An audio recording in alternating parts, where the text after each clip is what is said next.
American शाळेत होळीसारखी activity असते हे माहिती होतं? नमस्कार.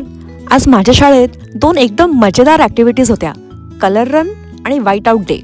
व्हाईट आउट डे म्हणजे सगळ्यांनी पांढरे कपडे घालून यायचे, जे मी क्लिअरली घातले नाही आहेत, मी काळे कपडे घातलेत.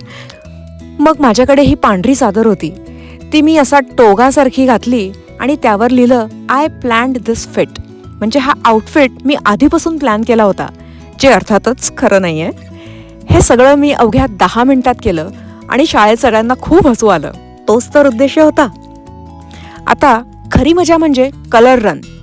माझ्या मागून विद्यार्थी जाणार आहेत आणि शाळेत वेगवेगळ्या ठिकाणी कलर स्टेशन्स ठेवले आहेत, जिथे वेगवेगळे टीचर्स उभे आहेत आणि विद्यार्थी तिथून जाताना हे सगळे टीचर्स त्यांच्यावर रंग टाकणार.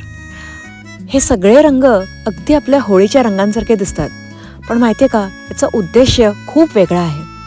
हिवाळ्यानंतर स्प्रिंगमध्ये मुलांनी बाहेर यावं, सूर्यप्रकाशात जरा इथे तिथे फिरावं, थोडं एक्सरसाइज व्हावा आणि महत्त्वाचं म्हणजे विद्यार्थ्यांना त्यांच्या मित्रमैत्रिणींबरोबर बाहेर छान मजा करता यावी.